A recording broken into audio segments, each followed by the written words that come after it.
So we all see the big crypto headlines, right? The massive price swings, the hype. But what if I told you there's a whole other economy humming along just beneath the surface?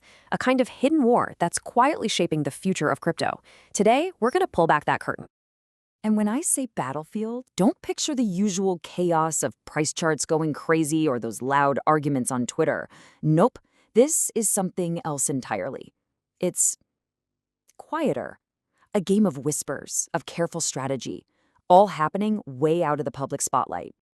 So, who are the soldiers fighting in this silent war? Well, they're not your typical investors or traders. They're part of this brand new kind of underground profession that's basically sprung up out of the blockchain itself. Let's dive into this hidden crypto economy. We're talking about a job that, seriously, didn't even exist a few years back. And now, it's feeding thousands of people all over the globe, all built around a concept that most of us just see as a nice little bonus. This is the world of the airdrop farmer. Okay, so let's be super clear here. An airdrop farmer is not just some casual user who gets lucky. No way. These are pros. They methodically, systematically interact with new crypto protocols with one single goal: to qualify for those free token handouts. For them, this is a full-time job. What's happened is this profession has kicked off a modern-day digital gold rush.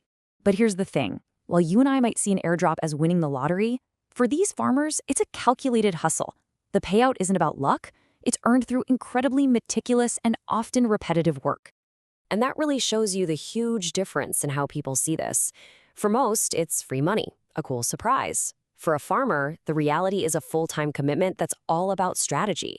It's deep research and perfect execution, not just crossing your fingers and hoping for the best. So, what does a day in the life of a farmer actually look like? Well, it's this incredibly methodical process. First, they're like digital detectives, hunting for rumors on places like Discord and Telegram, trying to find the next big thing before anyone else. Then they get to work, creating wallets. And we're not talking one or two. Think dozens, sometimes hundreds of them. After that, it's all about execution, performing specific tasks, swapping some tokens, testing a feature, anything to generate activity. But here's the tricky part. They have to act human. They have to make all this activity look genuine to avoid getting caught. And the number one rule of airdrop farming? You do not talk about airdrop farming. You stay completely silent. No bragging, no sharing, you just execute the plan. And who are these people? I mean, it's this amazing global mix. You've got students, freelancers, just general hustlers from all over the planet, especially from Africa, Asia, and Eastern Europe. And for a lot of them, this isn't just a side gig. We're talking about life-changing money, sometimes earning more in a single month than a regular office worker makes in an entire year. So this all leads to the core conflict, which is this really fascinating cat-and-mouse game. You've got the farmers on one side and the crypto projects themselves on the other. It creates this constant, silent war of wits. The irony is just perfect. See, the projects actually need users to come in and stress test their systems before they launch, and the farmers provide exactly that. But the projects also don't want these mercenaries grabbing all the rewards that are supposed to go to a genuine, long-term community. So they depend on each other, but they absolutely do not trust each other. So the projects go on the attack. They become the predators. They start building these super sophisticated algorithms to hunt for patterns, looking for clues that a single person is controlling hundreds of wallets.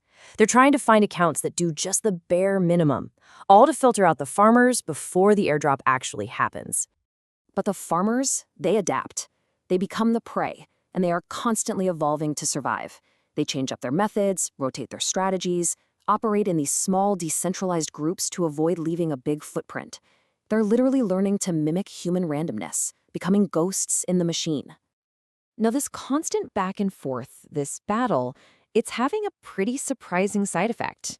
This hidden army, just by chasing profit, is unintentionally shaping the entire future of the crypto ecosystem, and in some pretty major ways. And that's really the big twist here. Their actions, which on the surface seem totally self-serving, are actually forcing the entire crypto space to get smarter, to get stronger, and way more resilient. And this is where it gets really interesting. This is the big unintended consequence.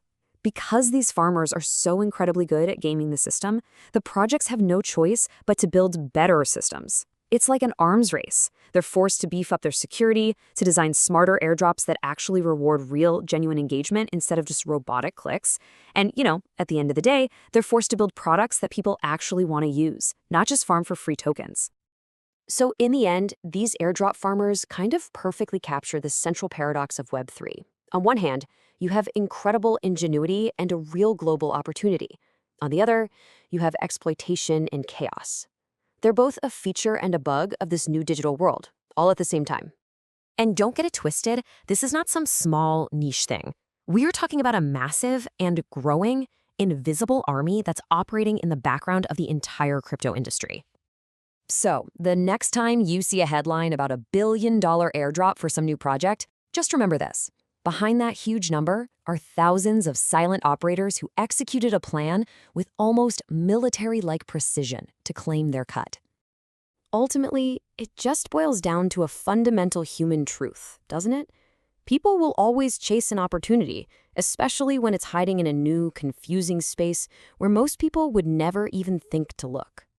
Airdrop farming is just one of these hidden stories, right? A complex, fascinating world thriving just under the surface. It really makes you wonder, what other invisible economies are being built right now completely out of our sight?